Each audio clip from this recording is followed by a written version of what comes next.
A conclusion was never formally reached, but with one assumption misplaced, the entire interpretation veered off course from the very first night. Route 112 on a February evening was coated in old snow, headlights sweeping across bare tree trunks before disappearing into the darkness of northern New Hampshire. There was no prolonged screech of brakes, no visible signs of chaos. Just a car stopped in the wrong place, its engine shut off, and a silence beginning to take shape in a case file that no amount of raw data would later be able to fill. The aging Saturn sat slightly angled on the shoulder, its front end damaged enough to register an accident, but not enough to suggest serious injury. On the frozen road, compressed snow bore faint tire marks stretching a few meters before ending abruptly. The scene resembled a temporary stop more than the end of a journey. In the brief window before police arrived, a young woman was seen standing beside the car. Not panicked. Not asking for help. She said she had already called roadside assistance. That statement, remembered and repeated, became one of the first fragments to shape how people understood what had happened, even though it was never confirmed by any call logs. The surrounding silence was so complete that every sound felt amplified: wind moving through the trees, a car door closing, footsteps on hardened snow. Yet the record notes no direction of travel, no exact time she left the scene, and no interactions afterward. The gap was not caused by a lack of witnesses, but by how this stretch of time was assumed to be short and insignificant. That very night, the first assumption took hold almost effortlessly: the driver had left to avoid trouble. It didn't require strong evidence to survive, only plausibility. It fit the setting, everyday logic, and what the system was accustomed to seeing in minor accidents involving young college students. From that point on, the entire framework of understanding began rotating around a seemingly harmless axis. That small detail, leaving the scene quietly, would resurface repeatedly in the file, each time carrying a new layer of interpretation. But in that moment, it was accepted as a reasonable starting point, sufficient to prevent anyone from revisiting other possibilities that existed within the same narrow time frame. If a plausible assumption is accepted in the very first minutes, what gaps are sealed shut before they can even be noticed? To understand why that single detail altered the entire reading of the case, we have to return to where the story began. The University of Massachusetts Amherst campus in early February carried the muted gray typical of a New England winter. Old snow lingered along walkways, red brick buildings stood under cold afternoon light, and student life continued according to the academic schedule. Within that setting, Maura Murray existed as an unremarkable presence, neither standing out nor signaling that she was on the brink of a major rupture. Maura was enrolled in a nursing program, one known for its rigor and constant pressure. Her academic record showed signs of strain leading up to her departure: a handful of personal responsibility issues, academic warnings, and a mental state later described as unstable. Yet these elements were viewed individually, as challenges common among students nearing the end of their studies. Within her dormitory life and part-time work, Maura left no indication of a long-term departure. Personal relationships showed no record of serious conflict immediately before February 9. There were no goodbyes, no unusual disclosures, and no preparations documented through records or verified statements. That morning, emails sent from Maura's account were brief and procedural in tone. They referenced a family emergency, a phrase vague enough to go unquestioned. In an academic environment, such emails were not uncommon and were often accepted without further verification. From the outside, Maura's living space remained unchanged. Her room was not cleared out. Personal belongings were still there. There was no visible sign of someone closing a chapter of her life. That normalcy led her actions that day to be interpreted as temporary responses, not deliberate steps toward disappearance. When the case file was assembled later, this context became the backdrop for a familiar narrative: a stressed student seeking a short escape from a demanding environment. That interpretation wasn't inconsistent with the available facts, but it quietly narrowed the range of questions the system was willing to ask. What went unrecorded during this period was not abnormal behavior, but the absence of warning mechanisms. No one viewed this as the beginning of a serious chain of events, because everything resembled an ordinary day interrupted slightly. If her prior life triggered no alarms, how was the first signal missed and why? In those seemingly uneventful days, the earliest indicators were already forming. On the afternoon of February 9, low clouds hung over Amherst, diffusing the light and flattening the landscape into cold tones. During this window, Maura carried out a sequence of actions later documented clearly through transactions and surveillance footage, withdrawing nearly all the cash from her account, stopping at a liquor store, and returning to her car. Each action left a physical trail, timestamps, locations, and records. At the time, these actions were understood as preparation for a short trip. There was no evidence she booked a hotel or planned an extended absence. No printed maps. No shared itinerary. In the early 2000s, withdrawing cash alone was not unusual enough to raise suspicions of cutting off contact. The Saturn was seen leaving Amherst later that afternoon, heading north. The weather was cold, but roads remained passable. There were no reports of mechanical trouble prior to departure. To those who knew Maura, this was an impulsive drive, not a planned disappearance. In the case file, these actions were later linked together after she vanished, forming what appeared to be a coherent narrative: pressure, departure, distance. But at the time, no one viewed them as a sequence. Each stood alone, reasonable enough to require no further explanation. As a result, the hours and miles before the crash became a cognitive blind spot. The data existed, but it wasn't assembled. There was no trigger to construct a warning timeline, because no single action crossed the threshold of abnormality. As the car continued north into New Hampshire, there was no direct monitoring, no recorded calls, and no confirmed destination. That gap was later filled with inference rather than preserved as an unknown. If these pieces were present from the start, why did no one connect them before it was too late? Those scattered fragments would soon solidify into a timeline that could no longer be ignored. Shortly after 5 p.m., as natural light began to fade, the Saturn left Amherst and merged onto the highways heading north. No passengers were documented inside the vehicle, no itinerary had been established, and no confirmed communication occurred over the more than 100-mile drive.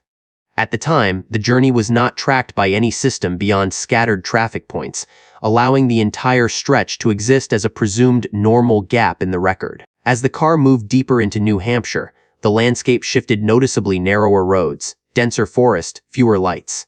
Temperatures dropped, and old snow had hardened along the shoulders.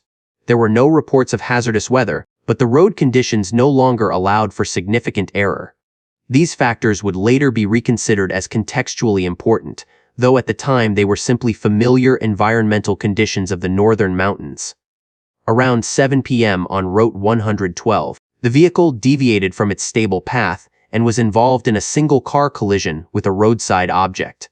The impact was not loud enough to immediately draw widespread attention, but it was sufficient for several nearby residents to look outside. The crash produced no major debris field, no evidence of a rollover, and no extended skid marks indicating an emergency reaction.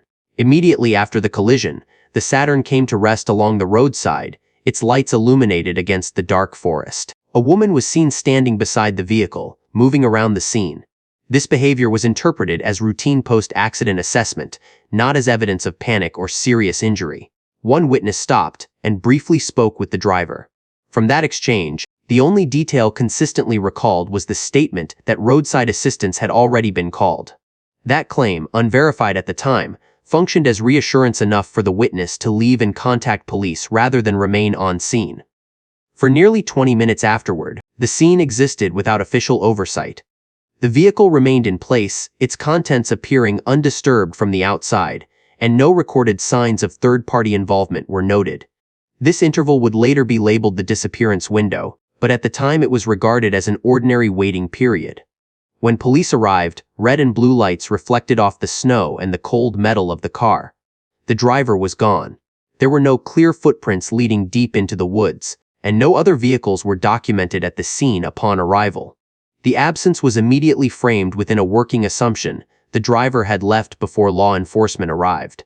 An inspection of the vehicle revealed several personal items left behind, including alcohol and everyday belongings. However, critical items such as a phone and wallet were not located.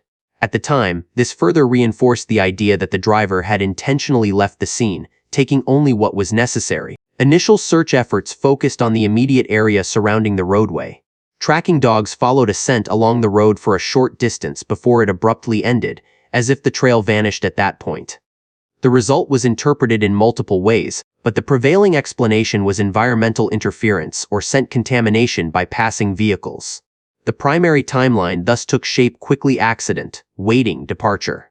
It was clean, intuitive, and aligned with scenarios the system had encountered many times before, yet that very neatness prevented alternative possibilities from being examined with equal weight. If the timeline appeared so clear, what detail was capable of breaking its logic? From here, the investigation shifted into a different rhythm: faster, darker, and increasingly conflicted. When call records were reviewed and no contact with roadside assistance was found around the time of the crash, the core assumption that help had been called began to collapse. The gap was no longer a brief wait, but an interval unaccounted for by any confirmed action, forcing the file to acknowledge that the sequence of events might be more complex than initially understood. The absence of clear evidence showing movement away from the scene also weakened the theory of a deliberate, directed departure. Instead of a discernible exit path, the record now had to confront the possibility that whatever occurred in that short window left no easily readable physical trace, undermining the original framework entirely. This moment did not produce new answers, but it stripped certainty from the old ones. From this point forward, the investigation was no longer solely about where the driver had gone, but whether the system itself had misordered the facts from the very first night. In the days following the crash, Route 112 became the focus of delayed but intense search activity. Headlights swept through the woods, maps were spread across patrol car hoods, and side roads were marked with reflective tape. The physical space grew dense with action, even as the case file thinned in terms of certainty. At that stage, the dominant assumption guiding the investigation was that the driver had voluntarily left the scene to avoid legal consequences.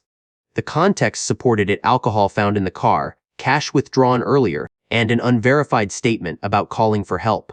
It was plausible enough to serve as a foundation, and therefore strong enough to displace other questions from the outset. From this assumption, the first red herring emerged almost naturally: that Maura had walked into the woods and succumbed to the elements. Search grids expanded outward according to this logic. Snow, cold temperatures, and rugged terrain were treated as sufficient explanations. At the time, the absence of clear tracks was not seen as contradictory, but as a predictable result of environmental conditions. This theory gained traction because it required no external actors, no other people, no intervention, just one bad decision in harsh conditions. Its simplicity allowed it to persist, despite the lack of physical evidence confirming that Maura ever left the roadway in that direction.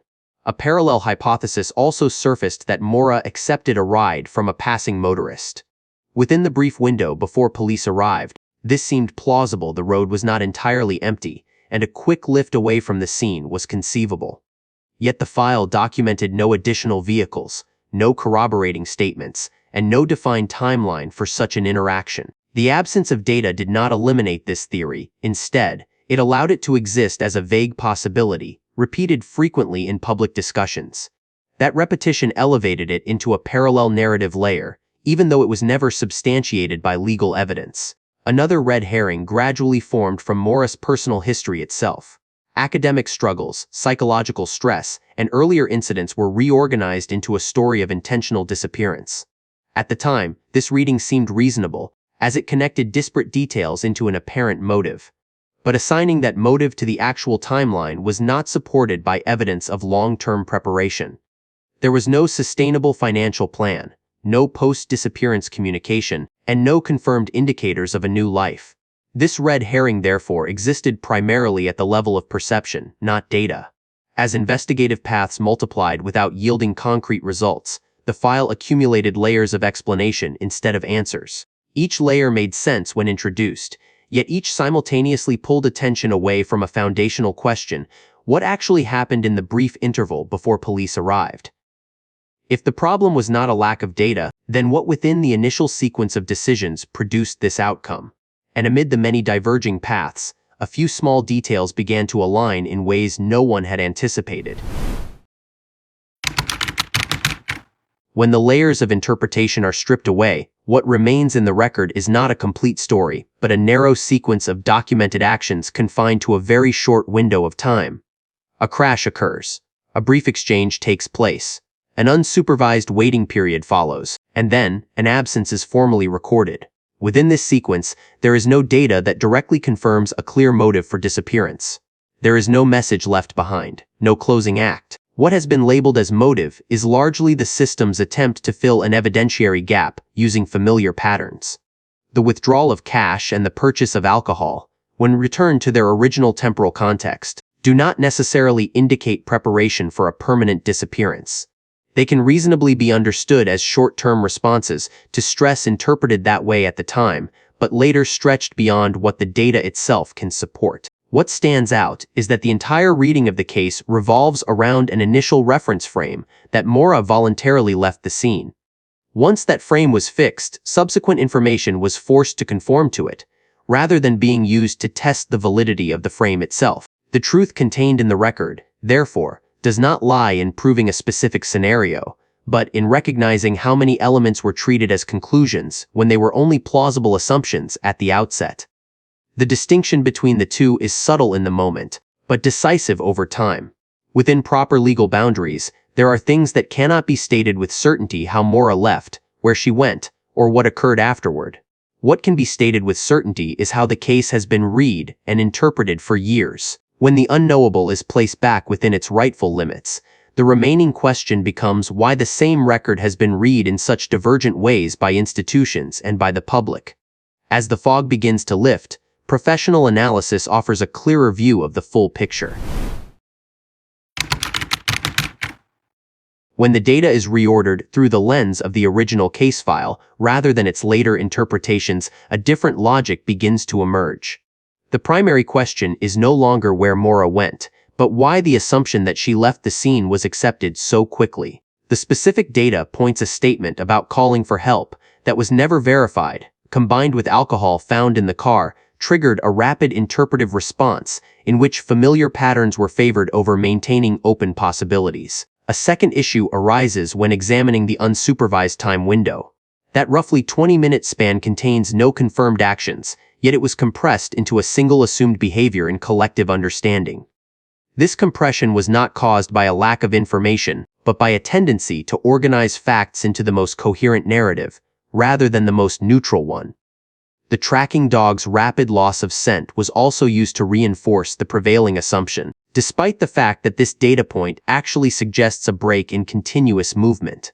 Instead of being treated as a signal requiring reassessment, it was explained in ways that preserved the existing framework, effectively sidelining questions about abrupt interruption. In everyday life, an assumption that seems reasonable and is accepted early can quietly generate an entire chain of incorrect conclusions. The Maura Murray case illustrates this clearly. The problem was not missing information, but the order in which information was arranged from the very beginning. That misordering is what allowed the case to be misread for so long. And when every piece is finally placed where it belongs, the story leaves behind an unease that does not fade easily. Today, Route 112 remains a quiet stretch of road, where snow falls each winter and cars continue past without stopping. There is no official memorial, only a location preserved in case files and in the memories of those who continue to revisit this story. In investigative records, Maura Murray's name remains listed among unresolved missing persons cases. There is no legal conclusion establishing what happened after that night, and no evidence sufficient to close the narrative in any direction. What the record does allow is a re-examination of how facts were arranged, and how an early assumption shaped the entire trajectory of understanding that followed. Legal constraints require analysis to stop short of declaring outcomes, but they do not prevent questions about interpretation itself. If the original timeline does not truly allow for the long gap we have assumed, then which scenarios exist only because they have been repeated? If no legal evidence confirms those assumptions within real time, what allowed them to become defaults? And if the truth did not disappear but was merely misread, the remaining question is whether anyone is willing to read it again from the beginning, rather than continue trusting the familiar version. The truth did not vanish. It was only read incorrectly. This story does not leave us with answers. It leaves us with awareness. Not awareness of danger in a dramatic sense, but of how fragile certainty really is, how easily a life can slip into ambiguity without a single decisive moment, without intent, without spectacle. What lingers is not the mystery itself, but the realization that meaning is often assigned after the fact. That lives are interpreted through assumptions made quickly, sometimes kindly, sometimes carelessly, and often without anyone noticing, when interpretation quietly replaces truth. In our daily lives, we do the same. We compress moments. We fill silences. We assume continuity where there may be interruption.